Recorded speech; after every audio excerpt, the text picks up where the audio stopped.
देखिए 1.3 प्रश्नावली का हमारे पास क्वेश्चन है। फर्स्ट सिद्ध कीजिए कि रूट 5 एक अपरिमेय संख्या है। तो देखो इसके अंदर क्या करना होता है हमें कि ये संख्या दी होती है हमारे पास रूट के अंदर। तो रूट की लगभग सभी संख्याएं तो अपर में नहीं होती। अपर में संख्या वही होती है जिनका हम वर्गमूल पूर्ण रूप से नहीं निकाल सकते। वो संख्या क्या होंगी हमारे पास? अपरिमेय संख्या। लेकिन हमें सिद्ध करके दिखानी है कि रूट 5 एक अपरिमेय संख्या किस प्रकार होती है।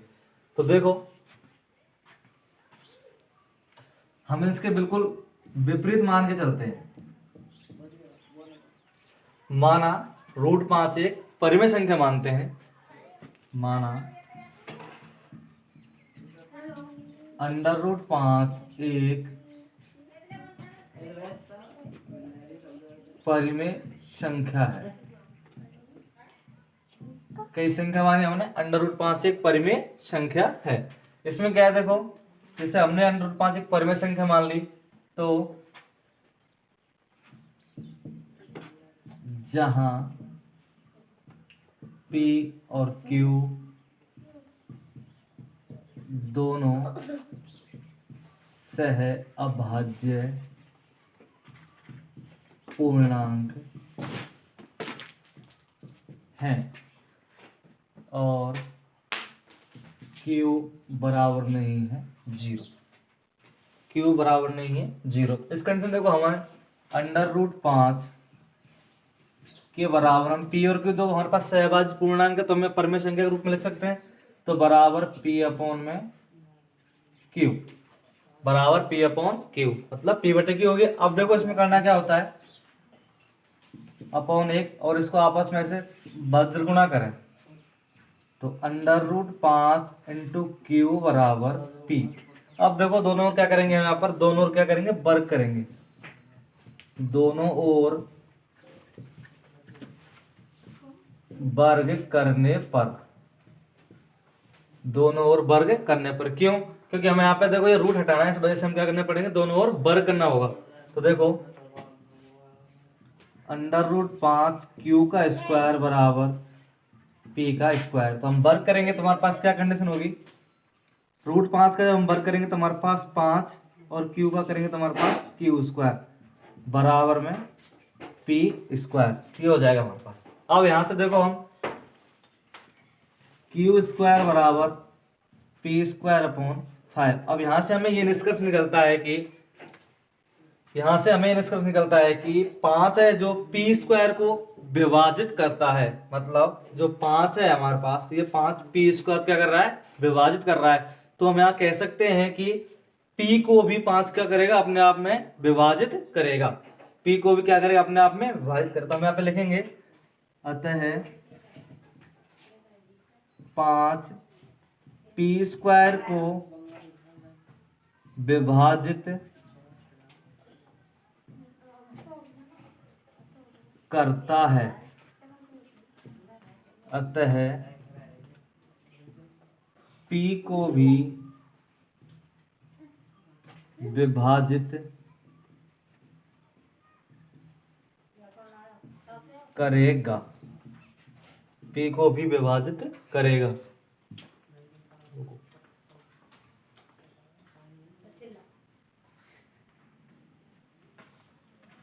अब देखो हमारे पास, हमें यहाँ पर हमने क्या समीकरण नंबर 1 बना लिया। ये जो संख्या है हमारे पास 5Q स्क्वायर बराबर P स्क्वायर, 5Q स्क्वायर बराबर P स्क्वायर, इसको क्या बोल दिया हमने, समीकरण नंबर 1। तो इसमें क्या होता है, यहाँ पर इससे आगे क्या है, प्रमेय 1.3 के अनुसार, प्रमेय 1.3 के अनुसार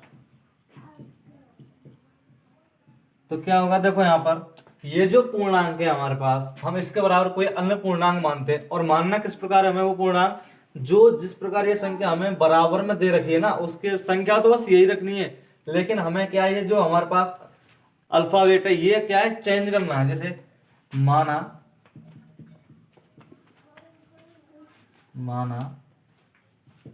P बराबर 5R, ये क्या हमें मान लिया, क्या माना P बराबर 5R। अब फिर मैं 1.3 अनुसार क्या कहती है, हमारे पास के जो ये संख्या होगी हमें इसके बराबर रखनी है। तो समीकरण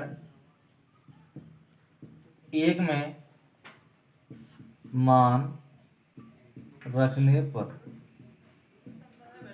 समीकरण एक में क्या रखेंगे, मान। तो समीकरण नंबर हमारे पास ये है, तो देखो सामने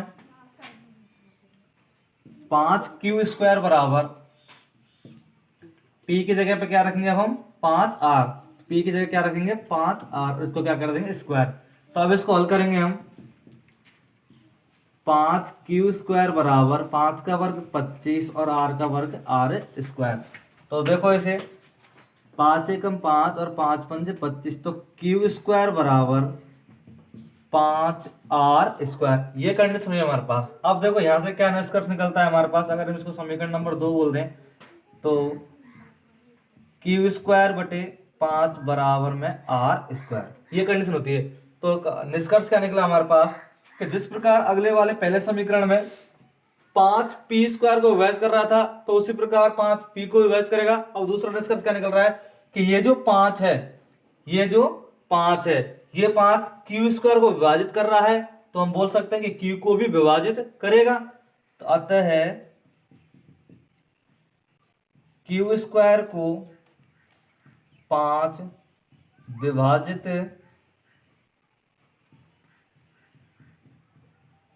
करता है, अतः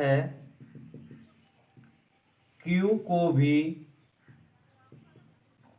विभाजित करेगा, q को भी विभाजित करेगा। ये क्या हो रहा है हमारे पास, समीकरण नंबर 2 बात बता रहा है हमारे पास कि जिस प्रकार समीकरण नंबर 1 में बात थी कि हमारे पास के जो 5 है वो p² को विभाजित कर रहा था, तो इस प्रकार समीकरण नंबर 2 बोल रहा है कि भाई 5 है जो q² को विभाजित कर रहा है। तो इस प्रकार हम देखो, तो जिस प्रकार यहां पर हमने लिखा था कि q² है जो, सॉरी 5 q² को विभाजित कर रहा है, तो q को विभाजित करेगा। तो हम बोल सकते हैं कि p व q का उभयनिष्ठ गुणनखंड 1 है। लेकिन यहां तो 1 के अलावा अन्य गुणनखंड दिखाई दे रहा है जो क्या है 5, लेकिन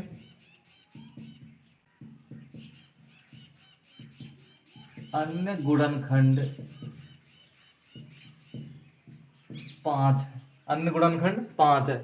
तो देखो अन्य गुणनखंड 5 है, तो इसमें जो हमारे पास उभयनिष्ठ गुणनखंड था वो 1 था, लेकिन यहाँ पर क्या अन्य गुणनखंड 5 दिखाई दे रहा है हमें। तो देखो इस प्रकार क्या होगा, लेकिन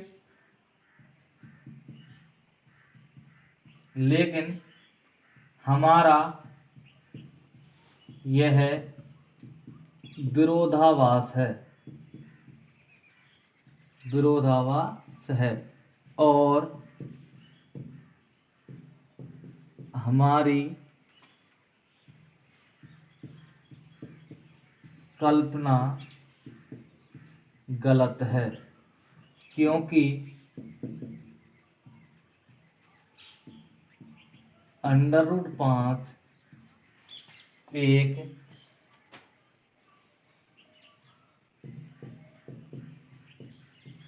अपरिमेय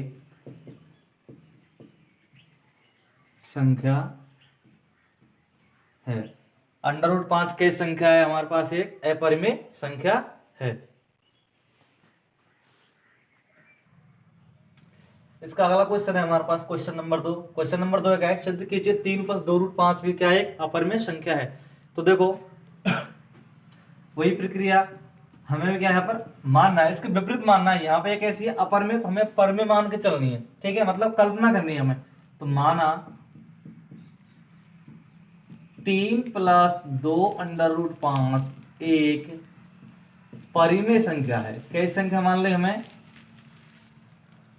परिमेय संख्या है। कैसी संख्या माने हमें, परिमेय संख्या, जहां p व q दोनों अन्य सह अभाज्य पूर्णांक हैं, जहां Q is not is equal to zero, मतलब क्यू बराबर नहीं है जीरो के। तो जब ये दोनों सहअभाज्य पूर्णांक होंगे हमारे पास, तो सहअभाज्य पूर्णांक को हम परिमेय संख्या के रूप में व्यक्त कर सकते हैं। तो देखो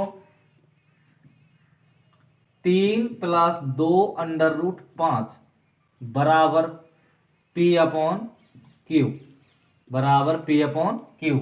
ये हमने परिमेय संख्या के रूप में क्या कर लिया, व्यक्त कर लिया परिमेय संख्या के रूप में। तो अब देखो इसको किस प्रकार हल करना है। तो हमें तो बस एक चीज ध्यान रखनी है कि इसके अंदर जो रूट वाली संख्या है ना, उस रूट वाली संख्या के बराबर में रखनी है सब संख्या ले जाके। तो जैसे 2√5 बराबर P अपॉन क्यू -3, क्योंकि इसको इधर ले जाएंगे तो इसका हो जाएगा माइनस का। तो इसके बाद इसको यहाँ पर हल करते हैं। 2√5 बराबर P - 3Q अपॉन में Q। अब देखो सुनो, यहां पर जो हमारे पास ये संख्या है 2√5, तो हमें सिर्फ ओनली ये √5 ही दिखाई देनी है एक साइड में, मतलब जो एक साइड बचनी है हमारे पास, जो से RHS या LHS साइड बचेगी, तो उसमें हमें क्या ओनली √5 दिखाई देनी है। तो जैसे √5 बराबर, अब ये दो कहाँ है ऊपर, अगर हम इसको वज्र गुणा करेंगे इससे, तो एक से गुणा करने पर ये पूरी संख्या आ जाएगी, मतलब P - 3Q अपॉन, और दो का हम गुणा करेंगे इससे, तो कौन आ जाएगा हमारे पास 2Q, क्या हो जाएगा 2Q। अब देखो यहाँ पे ये कंडीशन बच गई हमारे पास, ये क्या बची कंडीशन। तो इसमें देखो हमारे पास कि हम समय क्वेश्चन नंबर पहले में हम बता चुके हैं कि √5 की संख्या है हमारे पास एक अपरिमेय संख्या। तो देखो यहाँ पर अब ये जो कंडीशन बन रही है हमारे पास परिमेय संख्या के रूप में बन रही है, तो हम कह सकते हैं यहाँ पर कि P व Q दो पूर्णांक है, और P व Q के अलावा हमारे पास 3 और 2 भी क्या है अपने आप में पूर्णांक है। तो देखो अतः P व Q पूर्णांक है, लेकिन 2 व 3 भी पूर्णांक हैं। 2 व 3 में क्या है पूर्णांक। तो P - 3Q अपॉन 2Q एक परिमेय संख्या होगी। भाई जब ये हमारे पास P/Q के रूप में आ रही है हमारे पास, तो हम कह सकते हैं कि ये एक परिमेय संख्या होगी, परिमेय संख्या होगी। लेकिन क्या है कि हम √5 को तुम पहले सिद्ध कर चुके हैं, √5 का है हमारे पास एक अपरिमेय संख्या है। तो देखो लेकिन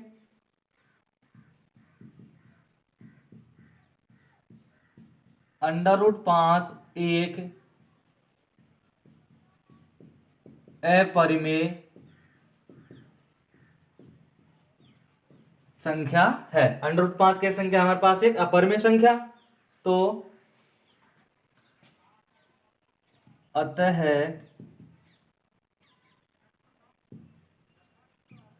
यह हमारा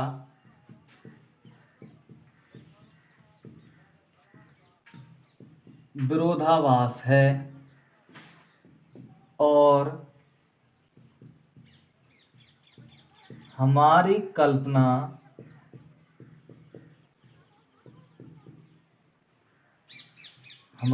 कैसी है, गलत है। क्यों, हम यहां तो बोल रहे हैं कि P - 3Q अपॉन 2Q क्या एक परिमेय संख्या, लेकिन √5 कैसी है अपरिमेय संख्या। तो इस कंडीशन में क्या होगा, जो हमने अब तक जो गणना करी है, जो कल्पना की है, ये अपने आप में कैसे सिद्ध हो गई गलत। क्यों, क्योंकि √5 की संख्या हमारे पास एक अपरिमेय संख्या। तो इस कंडीशन में क्या कह सकते हैं कि 3 अतः 3 + 2√5 भी एक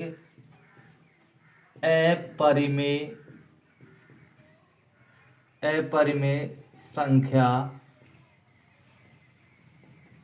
होगी। 3 + 2√5 की संख्या होगी एक अपरिमेय संख्या होगी।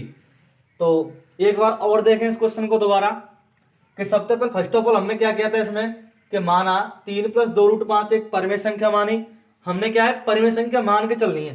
तो उसके बाद देखो हमें जहां P व Q दोनों क्या है अन्य सहअभाज्य पूर्णांक है, जब P व Q दोनों जब सह अभाज्य अन्य पूर्णांक होंगे तो हम इसे P बटे Q के रूप में लिख सकते हैं, और जहां पर जो Q की वैल्यू है हमेशा 0 के बराबर नहीं होगी।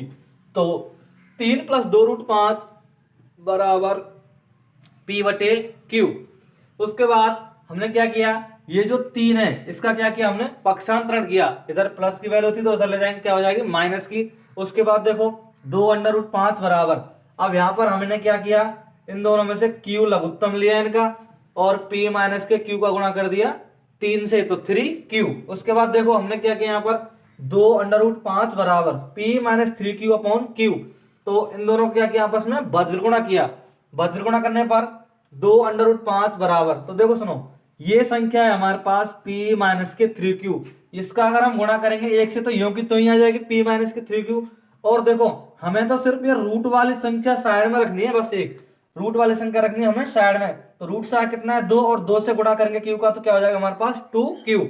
√5 बराबर P minus 3Q upon 2Q, ये क्या बन गया अपने आप में, हमारे पास एक संख्या निकल के आ गई बात। तो हम कह सकते हैं यहाँ पर क्या है, P व Q क्या अपने आप में पूर्णांक है, लेकिन P और Q के अलावा तो और भी पूर्णांक है हमारे पास भाई, 3 और 2 भी तो पूर्णांक है अपने आप में, तो 2 और 3 भी क्या है पूर्णांक। तो हम बोल सकते हैं भाई कि P minus 3Q upon 2Q क्या होगी, परिमेय संख्या होगी। लेकिन कंडीशन क्या है कि हम पहले सिद्ध कर चुके हैं √5 की संख्या है हमारे पास अपरिमेय संख्या, तो इस कंडीशन में क्या होगा, जो हमारी ये कल्पना थी अब तक की, जो हमारे पास ये गणना थी, ये कैसी हुई हमारे पास, मतलब ये हमारा क्या है विरोधाभास है, और ये जो कल्पना होगी हमारे पास ये कैसी मान्य होगी, गलत। अतः 3 + 2√5 भी क्या होगी अपने आप में एक अपरिमेय संख्या होगी।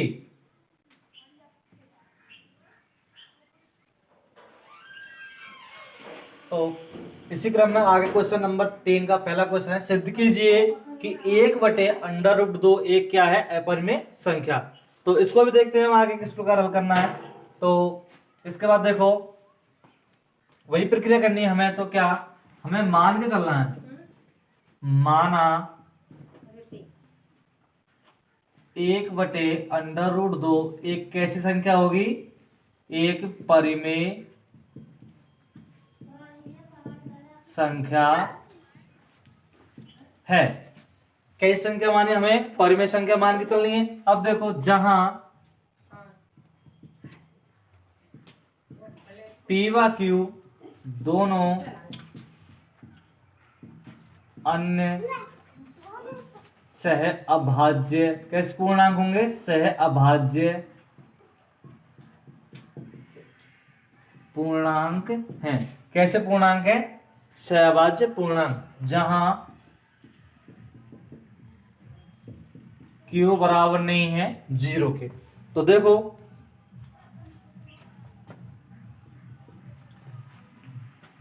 1/√2 बराबर P अपॉन Q, 1/√2 बराबर P अपॉन Q। अब देखो इस कंडीशन में क्या करना होगा, यहाँ पर वज्र गुणा करना होगा। क्या करना होगा, वज्र गुणा। तो देखो इसको इससे गुणा करेंगे तो हमारे पास Q बराबर √2P, Q बराबर √2P, मतलब इसको 1 से गुणा किया तो Q, और ये आ गया हमारे पास 2P। अब वही प्रक्रिया जिस पर हमने क्वेश्चन नंबर पहले में किया था कि √5 की जो हमने दोनों ओर वर्ग कर दिया, तो ऐसे क्या करेंगे, दोनों ओर क्या करेंगे हम यहाँ पर वर्ग, दोनों ओर वर्ग करने पर, जब हम दोनों ओर वर्ग करेंगे तो देखो यहाँ पर Q का होल स्क्वायर बराबर √2 और P का होल स्क्वायर। तो यहां जो कंडीशन होगी हमारे पास,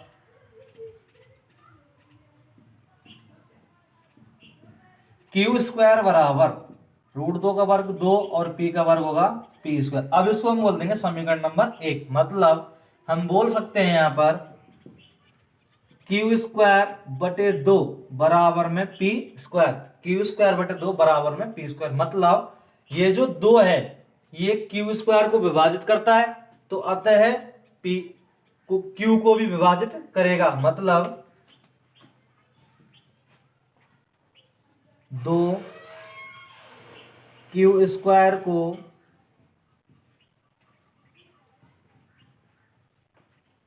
विभाजित करता है। अतः Q को भी क्या करेगा, विभाजित करेगा, विभाजित करेगा। अब देखो यहाँ पर जो कंडीशन नंबर है हमारे पास क्वेश्चन नंबर 1 के अनुसार, तो यहाँ पे देखो हम क्या करेंगे, प्रमेय 1.3 के अनुसार, प्रमेय 1.3 के अनुसार। तो प्रमेय 1.3 के अनुसार क्या है कि हमारे पास जो समीकरण नंबर फर्स्ट है ना हमारे पास, ये जो क्वेश्चन है हमारे पास कौन सा, क्यू स्क्वायर बराबर 2p², ये हमारे पास समीकरण नंबर फर्स्ट है। तो देखो हम यहाँ पे क्या करेंगे, ये जो वैल्यू है हमारे पास q, इसके बराबर क्या करेंगे, हम कोई संख्या मानेंगे, और कौन सी संख्या, जो सामने वाली संख्या है, संख्या तो यही होगी, लेकिन हमारे पास जो अल्फाबेट का अक्षर है हमारे पास ये अलग होगा। मतलब q बराबर, माना q बराबर क्या मान लें, 2r, क्या मान लें, 2r। तो देखो q बराबर 2r, समीकरण 1 में मान रखने पर, समीकरण नंबर 1 में क्या रखेंगे मान, समीकरण नंबर 1 कौन सा है हमारे पास ये, तो इसमें देखो हमारे पास q की जगह पे क्या लिख देंगे हम, 2r, q की जगह पे क्या लिख देंगे 2r, तो 2r का होल स्क्वायर बराबर 2p का स्क्वायर। अब इसको वर्ग करेंगे हमारे पास, तो 2 का वर्ग 4 और r स्क्वायर हो जाएगा यहाँ पर, और 2p²। तो देखो यहाँ पर क्या कंडीशन होगी हमारे पास, 2 से कट जाएगा 2 बार, तो ये बचे हमारे पास 2r² बराबर p²। तो अब यहाँ पे देखो जिस प्रकार r² बराबर p²/2, मतलब जैसे क्वेश्चन नंबर फर्स्ट में जो इक्वेशन बनी थी हमारे पास उसी के अनुसार अब जिस प्रकार दूसरी इक्वेशन है, तो हम कह सकते हैं कि जो 2 है वो p² को विभाजित करता है, तो p को भी विभाजित करेगा। मतलब जिस प्रकार पहले क्वेश्चन में कंडीशन बनी थी कि जो 2 है वो q² को विभाजित कर रहा है, तो q को भी विभाजित करता है, उसी कंडीशन में यहाँ के जो 2 है p² को विभाजित करता है, तो p को भी विभाजित करेगा। अब आगे जो कंडीशन होगी हमारे पास देखते हैं। अतः p व q के उभयनिष्ठ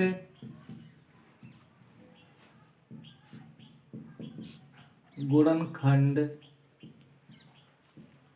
के अलावा, उभयनिष्ठ गुणनखंड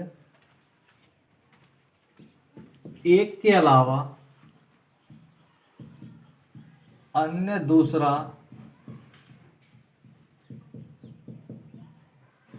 गुणनखंड 2 प्राप्त होता है। भाई p और q के उभयनिष्ठ जो गुणनखंड हमारे पास है उनके अलावा हमारे पास क्या दूसरा गुणन 2 प्राप्त हो रहा है, तो इस कंडीशन में हम क्या कह सकते हैं कि 1/√2 जो होगी हमारे पास संख्या, वो कैसी संख्या होनी चाहिए, परिमेय संख्या होनी चाहिए, क्योंकि दोनों संख्या को विभाजित कर रहा है 2। तो इस कंडीशन में क्या है, क्योंकि 2 q व p को विभाजित करता है, इस प्रकार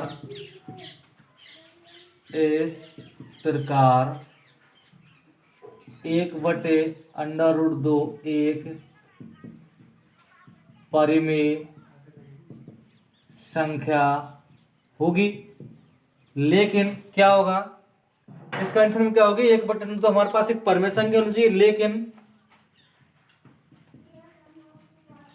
लेकिन यह हमारा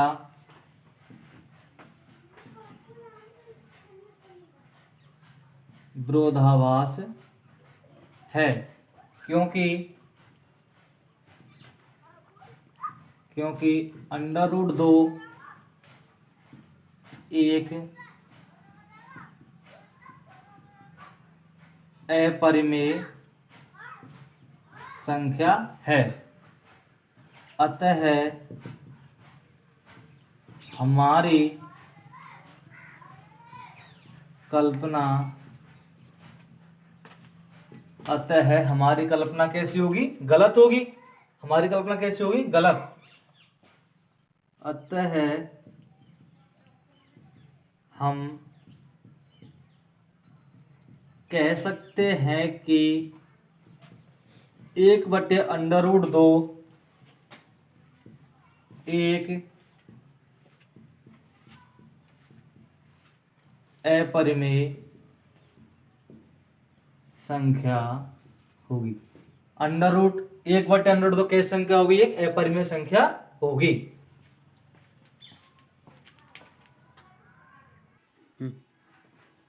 देखो अगला क्वेश्चन है हमारे पास, 7√5 एक अपरिमेय संख्या है। ये हमें क्या करना है? सिद्ध करना है। तो देखो सबसे पहले क्या करना है, हमें मान के चलते हैं कि 7√5 मतलब जो 7√5 है ये कैसी संख्या होगी? अपने आप में हम मान रहे हैं परिमेय संख्या। क्या मान रहे हैं हम? परिमेय संख्या मान रहे हैं। तो देखो जहां p व q अन्य सहअभाज्य क्या है? पूर्णांक है। जब ये सहअभाज्य पूर्णांक होंगे तो हम इन्हें p/q के रूप में लिख सकते हैं। तो देखो 7√5 जब हम एक परिमेय संख्या मान रहे हैं तो p/q भी एक अपने आप में अन्य परिमेय संख्या होगी। तो हमने दोनों क्या है? बराबर में लिख दी। तो देखो उसके बाद क्या किया हमने कि दोनों का आपस में क्या किया? वज्रगुणा किया। क्या किया? आपस में वज्रगुणा। तो जो हम √5 है इसके बराबर क्या है? संख्या को क्या लेंगे? नीचे लेंगे, p के नीचे लेंगे, मतलब 7q हो गया। तो यहाँ पर हम क्या समीकरण नंबर 1 बोल दिया। तो देखो यहाँ पर क्या है कि अतः p व q मतलब जो p और q है हमारे पास, ये जो p और q है क्या है? पूर्णांक है। जब p और q पूर्णांक है तो हम कह सकते हैं कि भाई 7 भी तो एक अपने आप में पूर्णांक है। 7 क्या है? अपने आप में एक पूर्णांक है। तो ये हमने बता दिया। तो हम कह सकते हैं अतः p/7q एक कैसी संख्या होनी चाहिए? परिमेय संख्या होनी चाहिए। तो देखो लेकिन क्या है, √5 को पहले बता चुके हैं, √5 एक कैसी संख्या होगी? अपरिमेय संख्या होगी। इस कंडीशन में क्या होगा हमारे पास? जो √5 है हमने क्या बता दी? अपरिमेय संख्या बता दी। तो इस प्रकार देखो ये जो हमारा विरोधाभास है, क्या है हमारा? ये विरोधाभास। और जो हमारी अब तक की जो कल्पना थी या हमारी जो गणना थी वो कैसी मान होगी? गलत। कैसी मान होगी? गलत। तो हम कह सकते हैं कि जो 7√5 है वो कैसी संख्या होगी? एक अपरिमेय संख्या होगी। देखो अगला सवाल है क्वेश्चन नंबर 3 का ही लास्ट सवाल है, तीसरा। सिद्ध कीजिए कि 6+√2 एक कैसी संख्या है? अपरिमेय संख्या। देखो माना 6+√2 एक क्या होगी? परिमेय संख्या। क्या होगी? परिमेय संख्या है। जहां p व q अन्य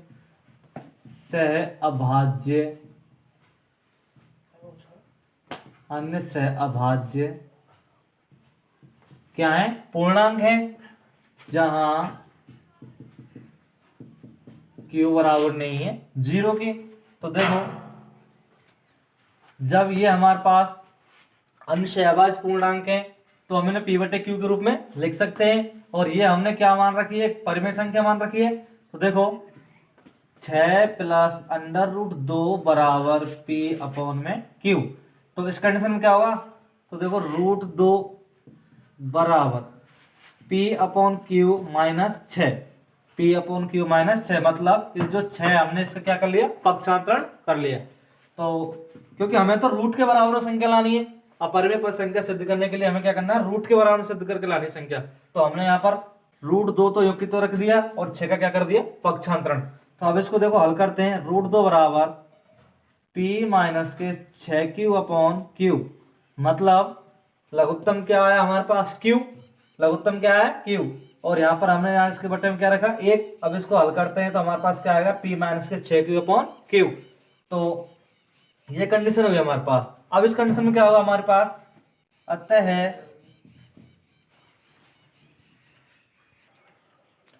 तो देखो क्या अतः p व q क्या है हमारे पास? पूर्णांक है। और p व q के अलावा जो हमारे पास एक कंडीशन है हमारे पास इसमें p और q के अलावा क्या है? 6 भी तो एक पूर्णांक है। तो 6 भी क्या होगा? एक अन्य पूर्णांक। तो इस कंडीशन में क्या होगा हमारे पास? इस कंडीशन में तो p माइनस 6q/q क्या होगी? एक परिमेय संख्या होगी। भाई होनी भी चाहिए क्योंकि p/q के रूप में आ रही है। और हमें कंडीशन पहले बताया जहां p क्यू क्या नहीं है बराबर 0 के। तो लेकिन इसमें क्या है कि हम √2 को तो हम पहले बता चुके हैं, √2 कैसी संख्या है हमारे पास, एक अपरिमेय संख्या है। √2 कैसी संख्या है हमारे पास, एक अपरिमेय संख्या। तो इस कंडीशन में क्या होगा, ये जो हमारी कल्पना है, हमारा जो विरोधाभास है, ये कैसा है हमारे पास, एक विरोधाभास है। ठीक है, और जो हमारी कल्पना है, मतलब ये जो हमारी गणना है, कैसी मान्य होगी, गलत होगी। कैसी मान्य होगी, गलत। तो हम कह सकते हैं अतः 6 + √2 एक अपरिमेय संख्या होगी। कैसी संख्या होगी, अपरिमेय संख्या होगी।